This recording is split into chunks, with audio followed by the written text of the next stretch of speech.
So a big green egg and this style of cooking can go from 200 degrees if you want to smoke a brisket or ribs or do that kind of low and slow. But then get up to 800 or 1,000 degrees if you want to do a pizza. And you can hit every temperature and then maintain every temperature in between. This is Taste. I'm your host, Matt Rodbard. We've long been fans of the Big Green Egg, the Kamado-style ceramic charcoal grill and smoker that has a legitimate cult following. They are called eggheads for real, and leading the company is CEO Dan Gertsacov, who joins us for a really great conversation. Dan is a rare corporate executive who truly is a home cooking and food geek in the best possible way. We talked to Dan about how he came to the company through his love for the Big Green Egg and why the Atlanta-based company has a unique approach to generating loyalty. We also get into Dan's world travels and his previous time leading strategy at McDonald's. I hope you enjoy this conversation. And to end the show, Chef Brian Ford talks about the history and culture behind his new cookbook, Pani Dolce, the Latin American baking book.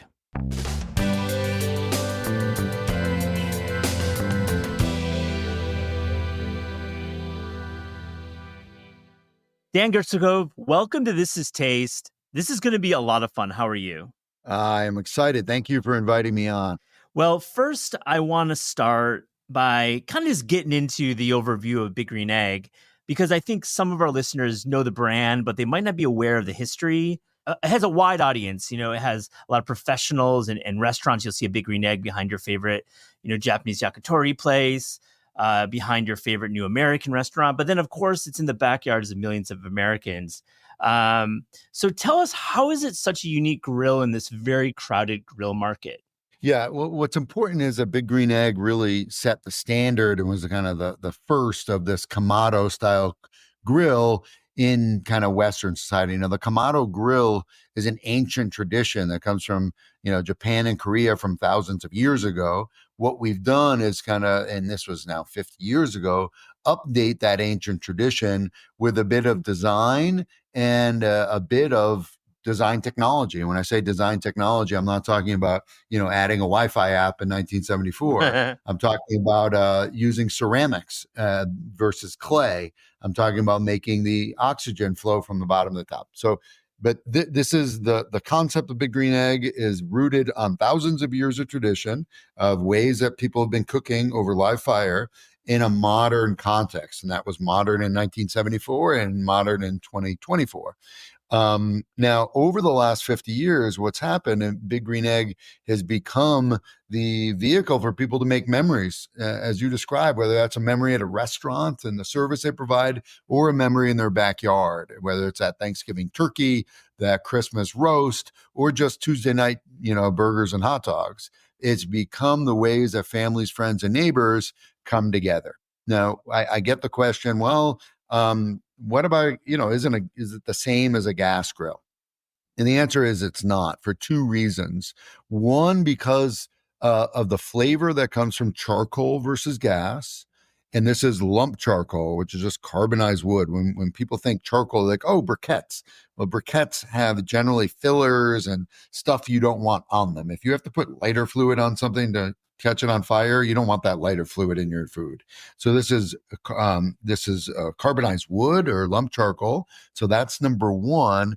And number two is the ability for it to change or retain heat, which is different. So a Big Green Egg and this style of cooking can go from 200 degrees if you want to smoke a brisket or ribs or do that kind of low and slow, but then get up to 800 or 1,000 degrees if you want to do a pizza. And you can hit every temperature and then maintain every temperature in between. And you don't get that with most other style cookers. Either, a gas grill will get hot, but it can't go low. A smoker can get, or a pellet grill generally can do low heat, but can't get hot. And the versatility means you only need one grill, and in our case, for a lifetime, because we have a lifetime guarantee, is how we believe so much in the quality of the product. And you can do all of it on it. This is the grill you're going to be giving down to your grandchildren one day. I really like that overview. And I think you've answered some questions right away. The versatility, going low and going high.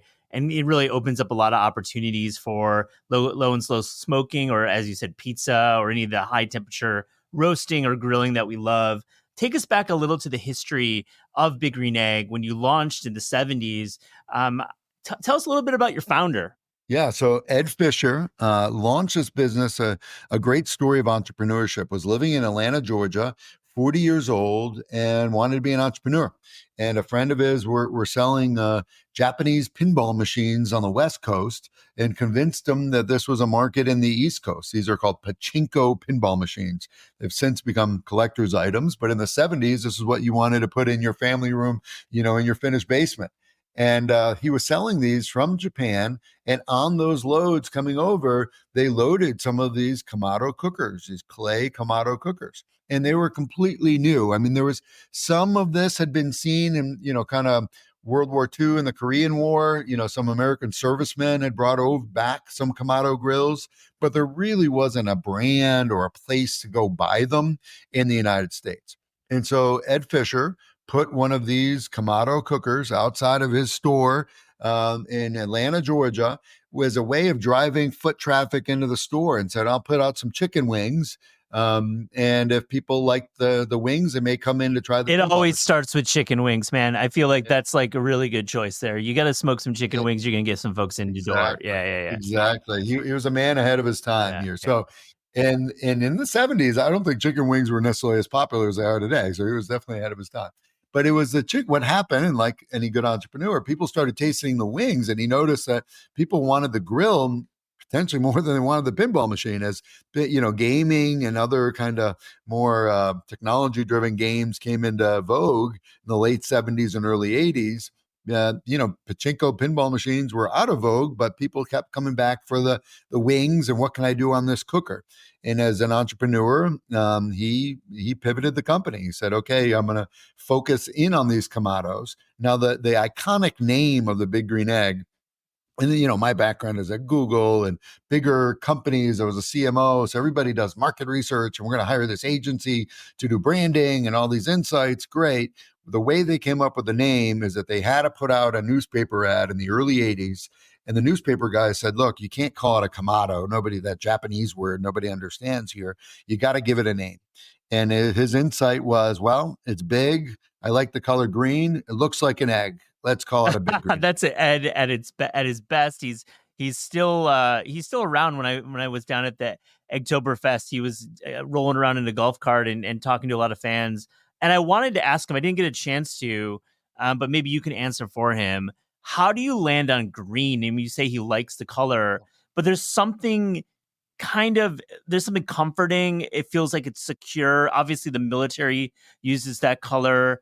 I think blue or red would be a little more, I think, offensive. What is up with the green part of it? Right. So yeah, Ed is 90 years old and still active, and driving his own car, and comes into board meetings, a very active and great, because we can engage him and ask him these questions that started 50 years ago. Now his answer is that he felt, and the eggs that were coming from Japan, or the Kamados that were coming from Japan, did come in other colors. So they were coming in red and yellow. And we have some of these in our museum in Atlanta, where people can come and see these kind of, now 50, 70-year-old pieces of clay art. And the insight around green is that he, not only did he has a favorite, but he had not really, he saw it as a really provocative, engaging color. It was almost brash that we would make a thing in green. Now, while it was called the Big Green Egg, even under Big Green Egg, there were initially some other colors. You can find Big Green Eggs produced by Big Green Egg that are in blue. They've almost become unicorns at this point. They're collector's items that get traded on marketplaces. In the mid 80s, as we started to move in the early 90s to ceramic, we narrowed it down. We're going to make all green, knowing that we were going to do this lifetime warranty. So the idea was, given that we're going to be producing the same product for a long period of time, we wanted to anchor the color on one thing that could be consistent. And that's where the Big Green Egg, its iconic shape, its iconic name, and its iconic color comes from. And for a little FYI, we have trademarked not only the name but the design of a green Kamado cooker in the United States.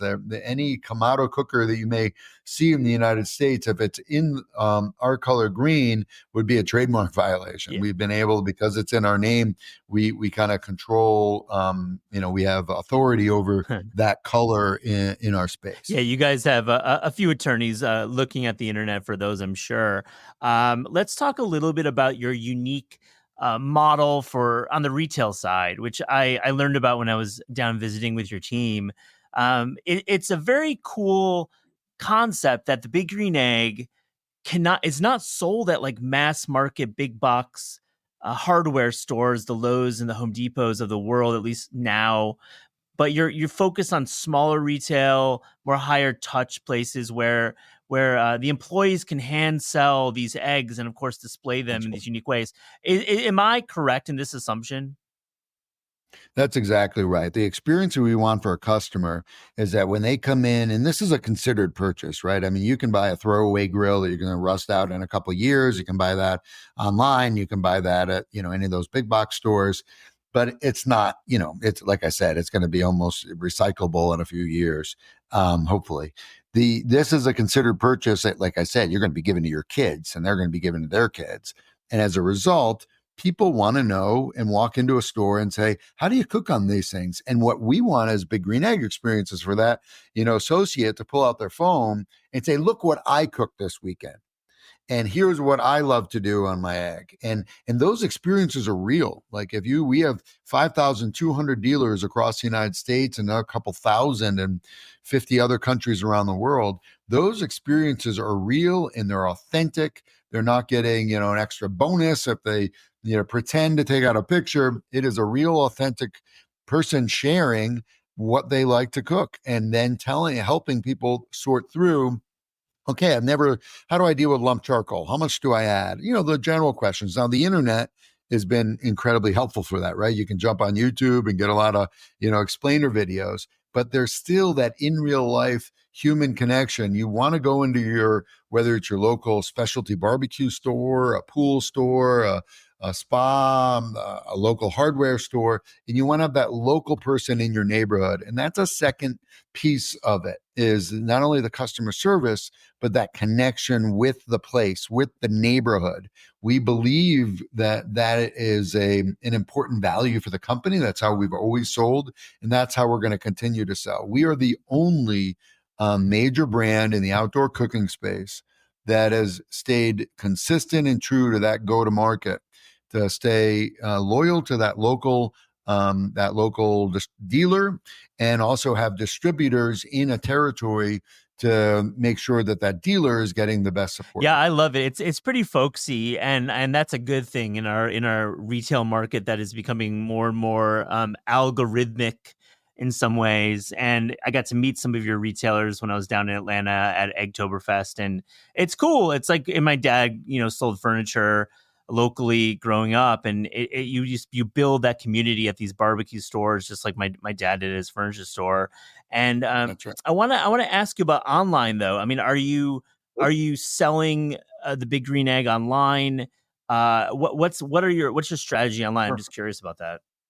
Yeah, and I referenced quickly, but my background is at Google, and I was a chief digital officer in the restaurant industry. So my background before getting here is much more on the e-commerce Yeah. tech side than it is on the selling ceramic cookers in stores. So we do think, as modern consumers, it's an omni-channel experience. And what does that mean, omni-channel?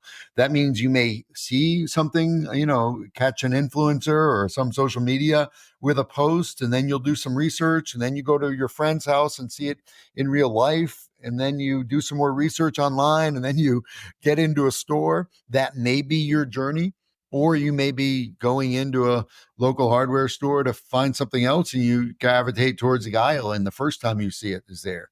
In any of those cases, we want people for all stages of the process, whether it's research, whether it's consideration and getting recommendations, or it's the purchase, to be able to have all options, including online. So that, to answer your question, you can go to biggreenegg.com, and everything that we sell as a brand, you can find, and then find how you want to buy it. So our first option is, do you want to go to your local store and pick it up? Because we agree that that is a great experience for to have that personal connection. If you said, no, no, no, I can't get to the store, I want you to deliver it to me. If you wanted your egg delivered, we have a local white glove delivery service that'll bring it to your backyard and set it up in your backyard and give you a little mini class on how to use it. If you said, no, no, I can't, I don't want, just drop it in the mail, we'll drop it in the mail.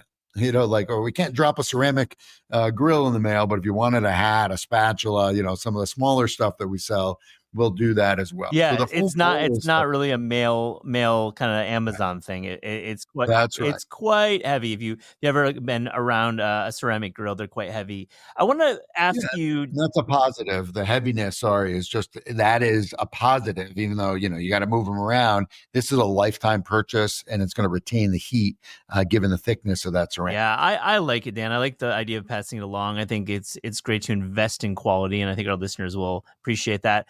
Let's talk food. Let's talk cooking. I know a little bit about your background. You're pretty nice in the kitchen, we'll say. I've heard some rumors, Dan, and you lived in all over the world, so you have like a real global approach. But I have to ask you, for our listeners, what are a few of the things that you cook first in your own Big Green Egg, and second, what's your setup at home in Atlanta?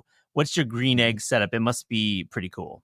So my history of getting involved in the brand is I owned a Big Green Egg. I owned one for about 12 years before I joined the company. So I'm literally, I loved it so much I started to work for the company.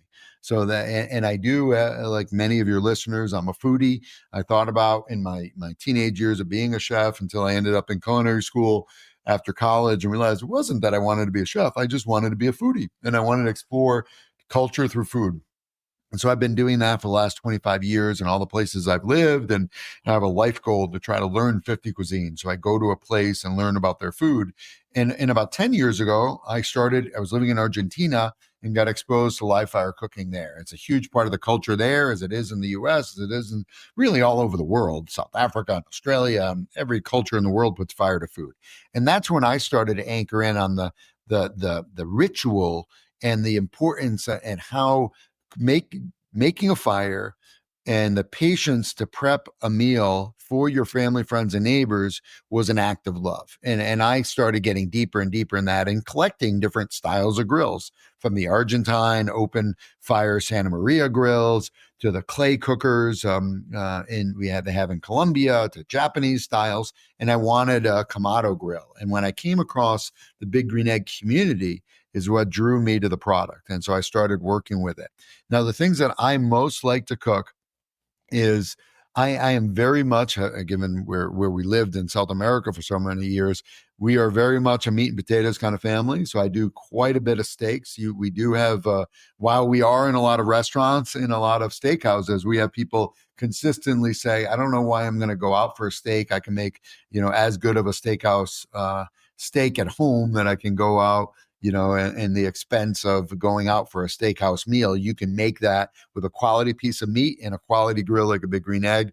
You can make that at home. So I am very big on just steaks. My favorite cut is a Brazilian cut called picanha, which has become much more available in the United States, a top sirloin cap with a fat cap around it. And the best way to do that is, in my experience, both living in Brazil as well as here in the US, is on a rotisserie. So you continue to hit the fat drops off the meat and it renders, but you're also getting those flames kissing the beef. So that's my favorite cut of meat to do on the grill. I'm also a big pizza guy. Mhm. So we do a lot of family pizzas on our egg, and we have a whole setup, ceramic stone and wedges and ways in which to use your egg. Literally anything you can make in an indoor kitchen, whether that's baking bread or making a pie or, sauteing and stir frying, everything you can do in an indoor kitchen, because the egg retain heat and can go in multiple temperatures, you can do outdoors. How about But those are some smoking? of my Let's talk favorites. about smoking a little bit, because I think Yeah. that's something we assume, just looking at it. I think unfairly we assume it's just a smoker, right? Of course, Yeah. it's not. You've laid that out. But how do you smoke using the Big Green Egg?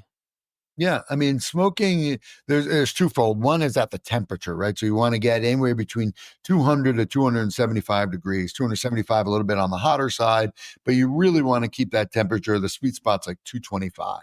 And so one is maintaining 225 over long periods of time. You can set your charcoal in a big green egg, set the temperature, and in an XL egg, you could hold that for 12 or 18 hours. So the one is the temperature and the control of the temperature, and the second is the smoke that comes from both charcoal and wood. So in the case of it's kind of for me the trilogy and smoking. You can smoke a lot of things, right? But we'll keep it legal here. The pork shoulder is a place to start. I think is a very forgiving piece of meat. Got a lot of interstitial fat. You want to, I do a dry rub or a dry brine the night before on my pork shoulder. So some of that, the salt will penetrate the pork. And then you want to make your own or use your favorite barbecue rub and then put it out, onto your egg. And that will go, depending on the size of the pork shoulder, anywhere from 8 to 10 hours. And then you're going to want to, depending, you're looking for a temperature now because you had your temperature of your grill, your big green egg at 200, 225. You're looking for an internal temp of about 202 degrees. And that's really where you get a lot of the interstitial fat is rendered. Hmm. It's the most moist part of the pork shoulder. I love And that then, recipe. It sounds yeah, really, really it's a exciting. great way. Um, And then ribs and brisket. That's how you start. I won't go through a recipe on each one unless you want to, but pork shoulder is a way to start. You graduate into ribs. You can look up 3-2-1 way of doing ribs. Look it up online. Very straightforward. Of 3 hours to smoke, 2 hours to cover, 1 hour to rest, and then briskets. And I have challenged myself to try to make the perfect brisket. It is more than doable on Big Green Egg. I went and worked in a brisket barbecue restaurant in San Antonio, Texas, prepping about 50 briskets a day to figure out how much of the fat cap do you my keep God, in was that brisket. like your own hobby, or was that like part of CEO Yeah, role? no, Because it I seems like mentioned that. a little extra Yeah, credit here. 50 cuisines. This is South Texas cuisine was number 42 on my list. 50. I just did number 45 last week. So I go to different places around the world to learn about their food. I've been to 29 countries at this point. In many countries, given I've gone back to, I've done 5 regions of Spain and 3 regions of Japan and 3 regions of Italy. And this is the way that I travel. I travel to learn about local culture through their food and really how they put fire to food. And Okay, I think we that gotta talk answers about the this. question why I'm at the Big Green Egg because I get to work on my hobby. Okay, we gotta talk about this, Dan. I mean, this is very cool. So you have this project, 50 cuisines through travel, through tasting, and I'd love to get into how you've determined these cuisines because South Texas barbecue, specifically San Antonio, is extremely specific. Are each of Yeah, the regions this specific? And let's go over like 4 to 5 love it. of them. I'm just really Yeah. curious. I love it. I know you've got foodies on your Oh podcast, and yeah. I've coached a lot of people when they find this. So I made reference. I was in culinary school in Thailand, and really like, wait, I wanted to be a chef, but this isn't what I thought being a chef was like. I was having kind of a moment at age 22 of saying, do I want to do this with my life? And what I realized, I had this epiphany in a bar in Bangkok, where you've heard that story before, of I don't have to be a chef to travel and learn about food, and I wanted to. This is pre Anthony Bourdain and pre all those cooking shows, who I clearly then became a fan of later in life. But that was the insight that that it is my vacation every year. I can decide where I want to go, and I can find somebody to help teach me. And early on, and this is in like the late 90s, early 2000s, kind of pre mass internet. It was much more difficult. I was using, kind of lists of cooking schools and then reaching out to the place. And I crafted it both with my own wish list of things that I was curious about, but then I adapted it to wherever I needed. I was traveling for work in Italy later in life, and I was like, okay, I'm in Italy. What can I learn? And clearly, there's 10 or more cuisines just in Italy, regional cuisines that you can learn. So my curiosity outweighed my specificity, if you will. So Like in I Italy, was are you more, thinking north or south? Like, are you doing yeah. Friuli or are you doing So Puglia? What are you thinking? I did a month in Siena. I was in between. I was heading to business school, so I had 2 months to travel, and I spent a month of that anchored in Siena, and going to the Dante Alighieri cooking school. That was a formal cooking school for a month program.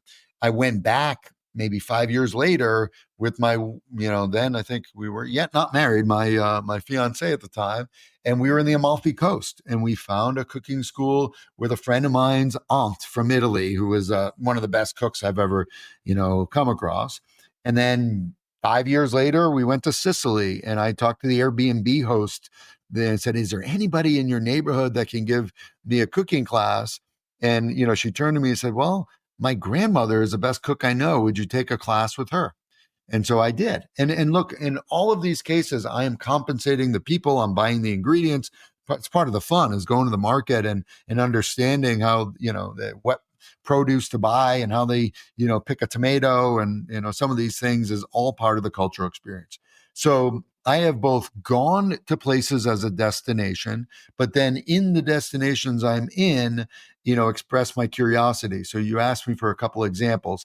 I just retold the story last night. I'll retell for your audience what was my worst cooking class that turned into one of my best cooking classes.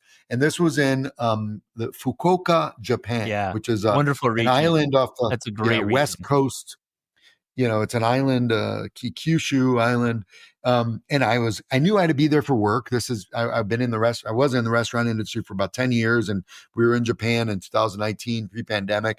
And we had a meeting in Kyushu. And I didn't know much about Kyushu. I went online and said, "What's the most popular cuisine?" And it turned out this is the birthplace of tonkatsu ramen, or pork bone ramen. And I'm a huge ramen fan. I was like, okay, I'm going to learn how to make pork bone ramen. And the prodigal son of Fukuoka is the founder of Apudo Ramen, Yep. who started there and then expanded around the world. And so I went through every angle of my LinkedIn network and otherwise to get me connected to this guy. Can I learn from this guy? And I hit walls every time. And it was going to be impossible. So I went online and found a cooking school on top of a restaurant that was giving ramen classes. I showed up I was there for work, but then at 4 o'clock, workday ended, and I did like a 5 hour cooking class. Hmm. And I'm in the middle of the class. We do some gyoza, we make the noodles, we get to the broth, which is the heart of the recipe.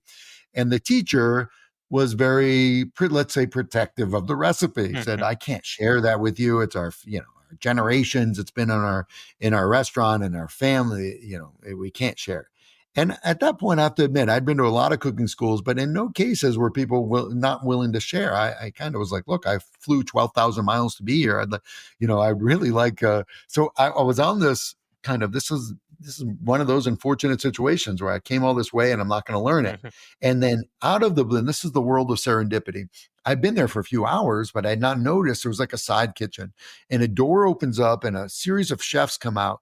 And, especially in Japan, with the amount of respect they show each other, I could tell the guy in the middle was not only the guy, but was the guy the founder of Apudo. It was the guy that I was yearning to meet, was right there. I turned out by happenstance to be in his cooking school, in his restaurant, without knowing it. And when he came out, I took the initiative to say, in my 3 words of Japanese, sumimasen, excuse me, excuse me. I've flown from the United States to Japan. I'm excited about your food, but can you share what is in your pork bone broth? What's in the tonkatsu broth?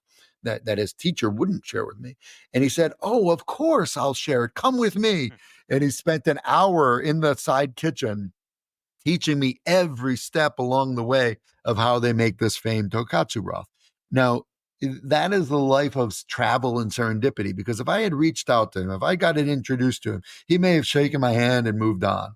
But because I happened to be in the place when he happened to finish and he was in a good mood at the moment, he spent that personal time and it turned into one of the best cooking classes I've ever I love taken. that story, Dan. It shows, and it's a great lesson when you're traveling and you're doing it for food, which many of our listeners do. It's just great to be aware of your surroundings and be a little journalistic. You know, you're really your instincts had you looking around the corner, had you asking that question, had you going into that private lesson. And I love that instinct, and I think we all can take a little bit away from it. I want to close and ask you a little bit about cookbooks.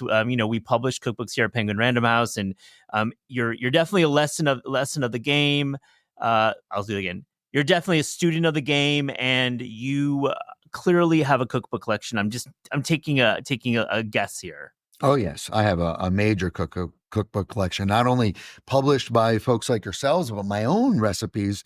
I have 45 of these documented from the last 25 years. So I am a big cookbook fan. So tell us what's on the shelf. Do you have anything that pops out that you turn to? Any cookbooks that you love that are new to the market? I just love to get your take. Yeah, what I love about with the way the cookbooks have emerged, I mean, for history, but also in the last 10 years, 20 years maybe, is that they are now, beautiful photographic journalism. Not only beautiful food, but beautiful travel. There's real content beyond the recipe about the culture and in the place. And so there is a series of cookbooks that I collect more to learn about the cuisine. So one of my favorite ones, and she is kind of both her cookbook as well as she was an inspiration, is Fuchsia Dunlop, who was one of the Yeah. first foreigners to go to Sichuan province. Now that was also one of my favorite. I did go to Sichuan province and didn't enroll. I was there for a couple days. She enrolled in multiple months. But her cookbooks that and bringing back some of that Sichuan cuisine, I think I really enjoy about Szechuan cooking. She's got a new one called Invitation to a It's Banquet. incredible, that book. It is it's like her life's work, Invitation to a Banquet. It's like her memoir, packaged with some other recipes. That's a terrific book. The other one that one of my favorites, I've been done some work as an advisor to the James Beard Foundation, and James Beard himself was a prolific cookbook author. I mean, it was really the first kind of celebrity star of cooking before the James Beard House and the foundation that does the awards and so forth. And one of my favorite barbecue cooks books is James Beard on Barbecue. It's now a collected item. It's you have to Barbecue with Beard is the title of the book. You can find it in used thrift stores. It's from like the early 50s and late 50s and early 60s. And so that's another one of my favorites, which is more of an historical one, but he shares a lot of the old time recipes. Big Green Egg. Also, we have a whole series of cookbooks with some of our favorite chefs that are big, foodies and fans of the egg. So I can't, not mention those as Of well. course not. There's so much content out there, both in written form, but also, part of your when different than a recipe you find online, when you go to someone's home and you see either their collection or you see their coffee table book, they're telling you something about themselves that is beyond the content in the recipe. They're sharing what are the things that they're curious about. One of the things, my prized collection is the series, which is I think one of the most, uh, amazing set of books is the Modernist Cuisine, right? Mhm. Which is was published now years back. It's a 5-volume set of not only the science but the art of cookbook. I think it's from 2011. Nathan Mervold, who is an old Microsoft Mhm. exec, is so obsessed with cooking that he both worked on the book and commissioned a friend of mine, Chris Young, and another woman, Maxime Billet, to work on this.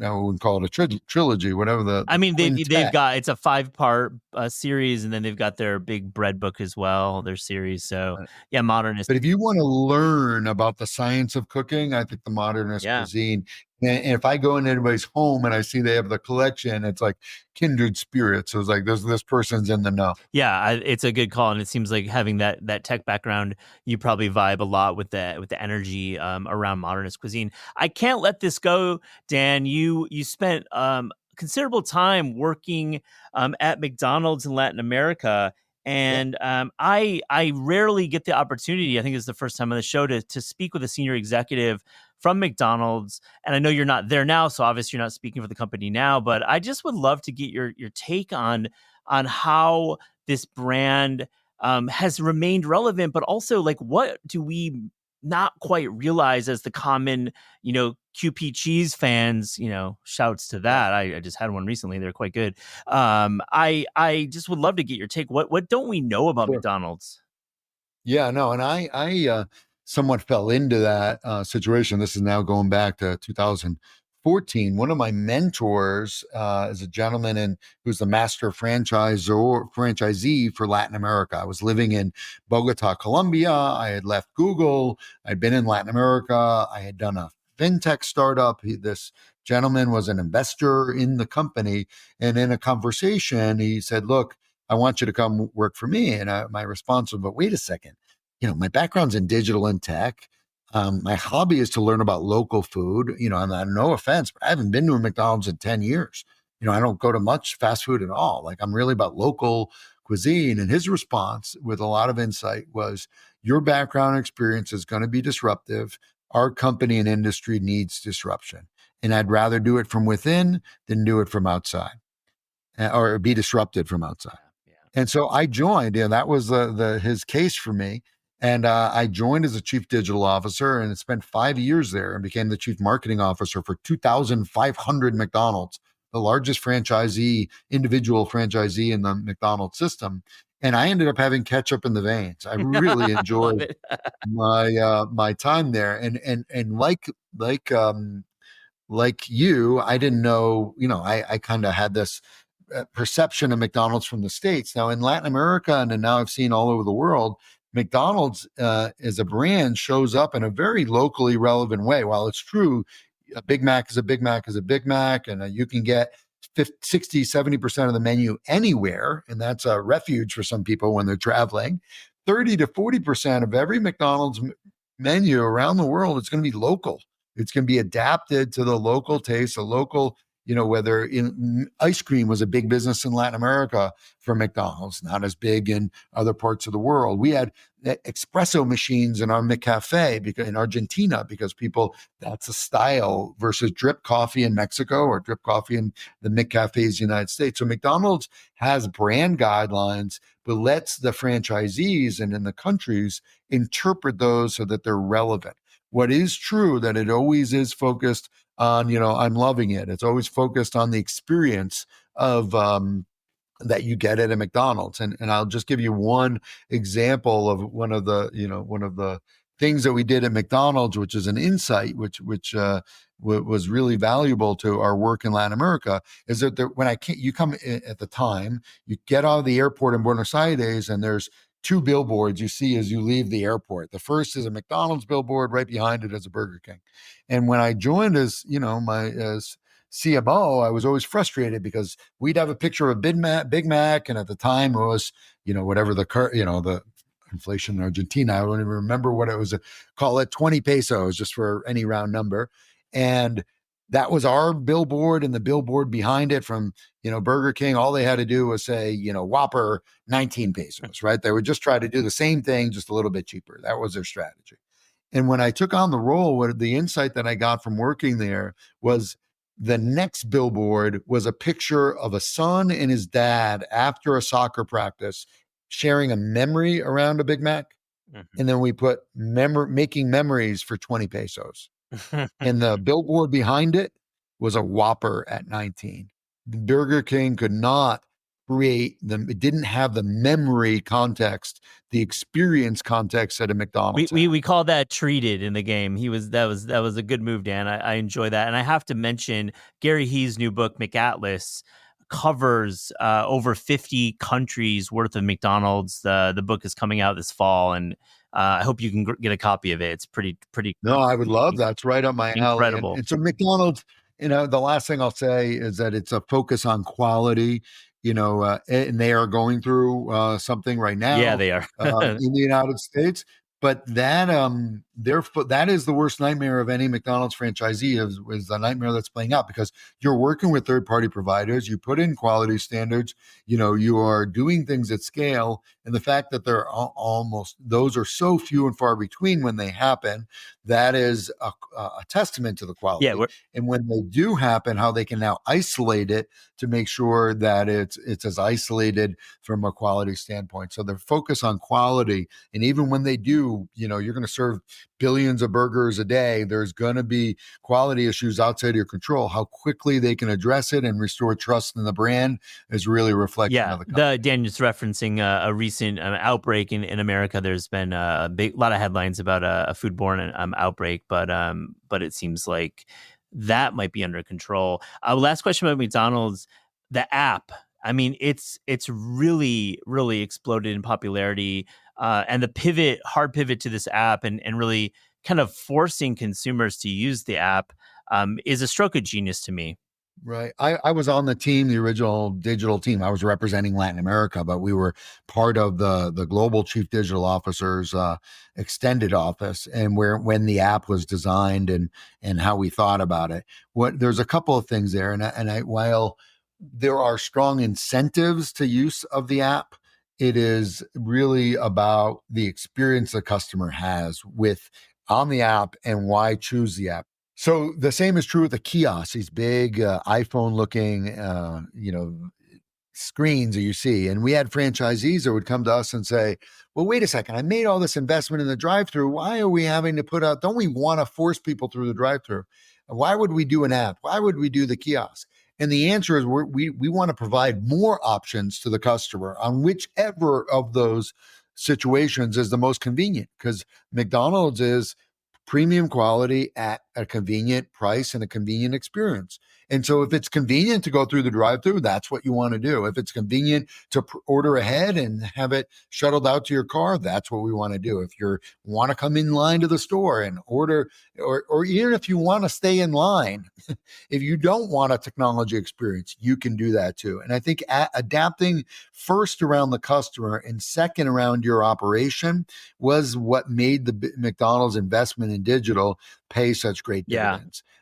There is habitual use of McDonald's, but on average, it's twice a month. Many people think that people are going, and there's within an average, there's people that go twice a week and there's people that go once a year, but the average is twice a month. And the goal was, how can we earn that third visit based on connecting on loyalty, connecting on convenience, connecting on quality, connecting on value for money?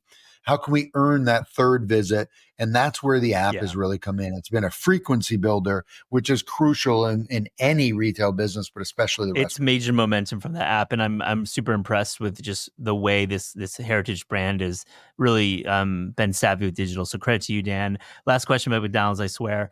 The Shamrock Shake, did it ever make it in the 20 countries you covered in your Latin America? Though that was one that we didn't. We tried. We tried, but I'll tell you, we had people that were such fanatics of the McFish that it was at one point we thought, hey, we don't have enough usage of the McFish. Let's take it off the menu, and we almost had people rioting in our store. Right. So there are certain products that, as a restaurateur, you may do your ROI analysis and say this one's not leading, but they bring people into the store. They have loyal followings. We also, our ice cream business was really unique about Latin America, the cone business, because it's an aspirational brand and you can have an experience with McDonald's, even if you're just, 4 p.m. So there were certain things that didn't make it. The McRib was very successful in Brazil, even if they didn't have a culture for barbecue sandwiches. We had some very good success with that. There are certain things that play. And I think in today's connected world, that generation behind us is really connected with, things that are happening in Korea. show up in here.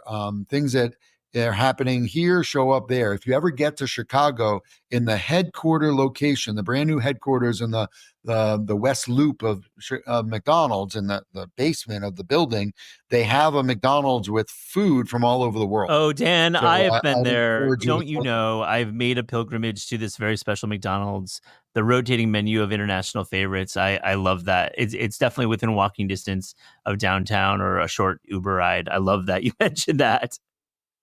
Yeah, that's a great way to connect, and that's what's special about McDonald's. But McDonald's is, again, and I think hospitality in the restaurant industry is incredibly important, and a differentiator. Hospitality starts at home, and that's also, to bring it back to Big Green Egg. That's what we're also trying to create, is when people show a love for cooking and the joy of cooking, and they share that with their family, friends, and neighbors. Those are the memories that Big Green Egg enables. That's why Big Green Egg has been such a staple for the last 50 years. And in every, not every home, but in a lot of homes around the world. And that's what's going to take us going forward for the next 50 years. It's about refreshing our connection to live fire cooking, refreshing our connection, and really connection. I think we've become disconnected with the more that we are IT connected. And Big Green Egg and the experience of cooking outdoors is a refuge from all of that. It's a place to disconnect so you can reconnect with what's important. Yeah, Dan, this has been such a cool convo. I mean, I love that you're really rooted in culinary, and your love of food is obvious, and it's rare to speak with an executive who has this deep passion. So it sounds like it's a great fit over at Big Green Egg. On This Is Taste, we ask guests about their starting taste. So to close this interview, here's a little rapid fire, fast and furious taste check.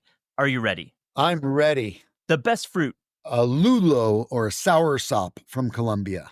Amazing choice. Explain, describe, give us a little Oh, detail on the flavor.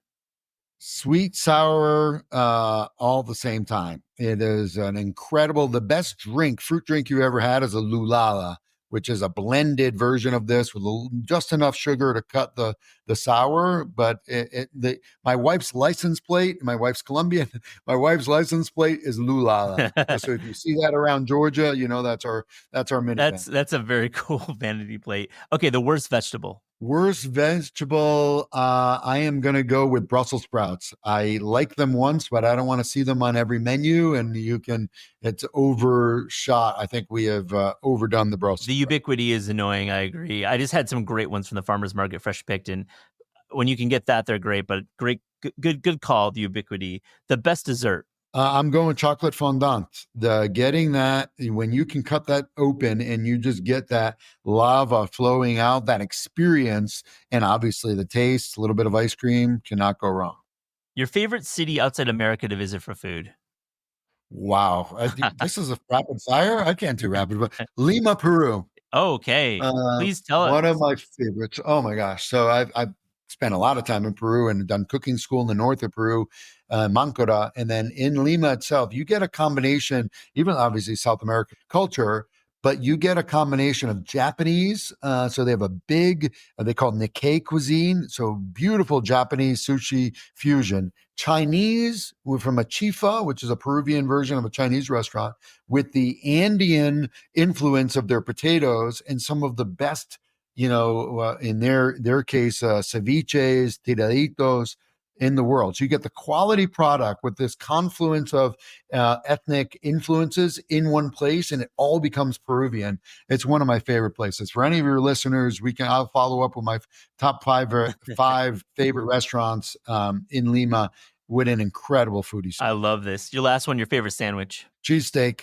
Got to keep it real. I'm from the Northeast. I think I love Philly's famous for them, but there's a lot of great cheesesteaks outside of Philly. I'm from an Italian part of Rhode Island where the steak and peppers, or we would say steak and peppers, would would be with cheese on it. I think it's for me, it's memories, and that's what food is about. The smells, the sounds. Like every memory of my favorite memories growing up were meals in our home. It was holidays. It was going out, but it was anchored in food, and that's why I'm trying to share that passion for food with others. I love the non-Philly cheesesteak too. I'm a big fan of you calling it out. It's such a good call. Great, I'm happy. Let's keep going. I We love could this keep stuff. going, but you know what? This All has right. been such a wonderful conversation. It's great to get to know you, Dan. Thank you so much for joining This Is Taste. All right. Thank you very much. I appreciate it. I look forward to an egg moment with you and many of your listeners. Absolutely. Appreciate it.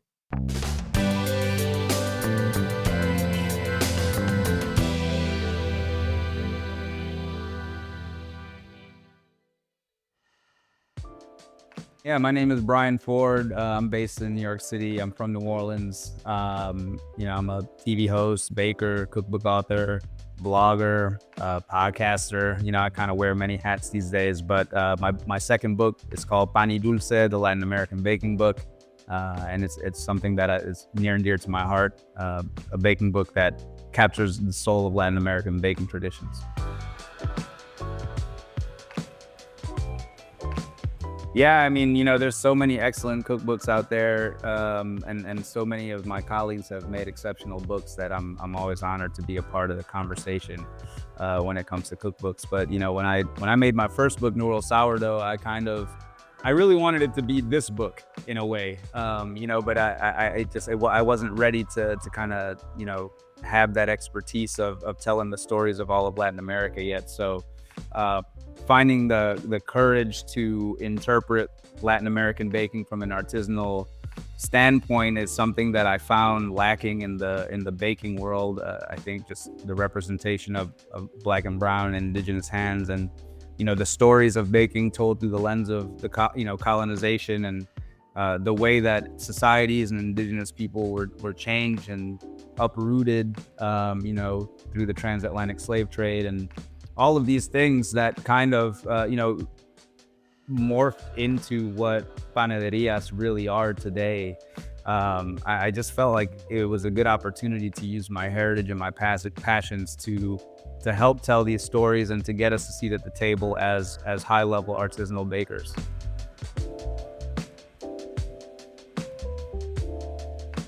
I was inspired to write Pan y Dulce, the Latin American baking book, because as the title implies, I felt that, there needed to be a Latin American baking book in people's households, and a book that celebrates and tells the story of our traditions. I'm Honduran, my parents are from Honduras, but I tried to cover the range of the 33 countries in Latin America and the stories of how they were colonized, and how African and indigenous traditions also played a big role into forming these recipes and baked goods, in addition to the techniques and ingredients that the colonizers brought over. So just when I started my blog and people were interested in pan de coco and these Central American breads made with sourdough, and obviously through the success of my first book, that inspiration really came from continuing to move us forward and continuing to try to find us a seat at the table, to be in the conversations of the best bakers, to be in the conversations of having the best pastries, the best breads, and trying to shift people's mind. Some might say decolonize.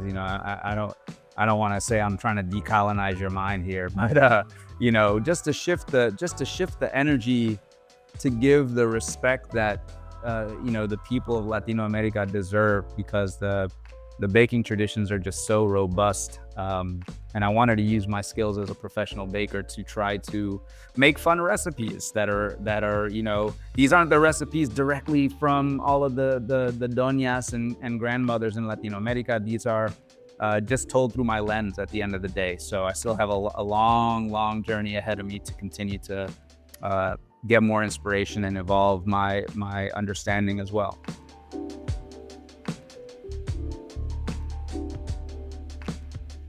I would say the 3 recipes that you gotta try when you get pan y dulce. Of course, the fugazeta. You gotta try the fugazeta, which is the Argentine style pizza. It's cheesy, it's oniony, there's chimichurri, it's a sourdough base. It's a flexible dough. You can cook it in a sheet pan, a cake pan, directly on the stone. Another recipe you got to try are the medialunas, because so many people ask me questions about, what is different from a medialuna than a croissant. And medialunas are they're slightly sweet as they're glazed with a slight citrus syrup. They're baked together so that they're kind of more flaky and moist, and they've got a little bit more enrichment in the dough. So that's the main differences from a croissant, but they're exceptional. You got to try the medialunas, and I would definitely also say you got to try the golfeados. The golfeados have been the #1 hit at any of my pop-ups. It's a Venezuelan, salty, sweet, sticky bun. It's filled with piloncillo cheese. It's got cheese on top. It's got flaky layers. You got to dive into those 3 recipes.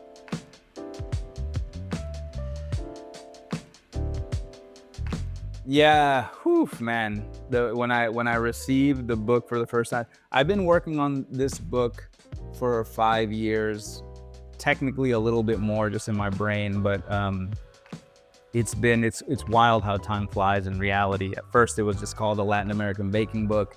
Then I wanted to call it New World Baking to kind of play off my first book, but then we actually had launched the pre-order under the title New World Baking. And I honestly, I had been telling myself, like, there was a voice in the back of my head that I was like, man, you got to get out of that colonial mindset. Like there was, and I had talked with some colleagues as well, and they were like, yo, like, peace and love, brother. We love you. But like, maybe let's think about that title. And it really got my engines turning. I was like, you're right. Like, honestly, the New World is very much a colonial naming convention that was put upon lands that already existed, communities that we already existed, indigenous peoples and grains already existed there. And then, I kind of wanted to jump into something that was more delicious and fun, and pan y dulce just came up, and that was it, pan y dulce, So this journey was just remarkable. The photo shoot, going to South America, doing all the things, and getting the book for the first time. I don't know how other authors, it's like, I know this book like the back of my hand. So feeling it physically, it's strange for sure to see it outside of a document. Like that's the first thing, right? Like, cause we see it in Word documents, PDF documents, in singular, scrolling and using like a text editor to do stuff like that. So feeling it as a book is different. And it's just, there's almost like, I don't really know how to describe how it feels, but it's incredible. And I just can't wait for my family and friends to see it in person, and for people to have it on their shelves at home.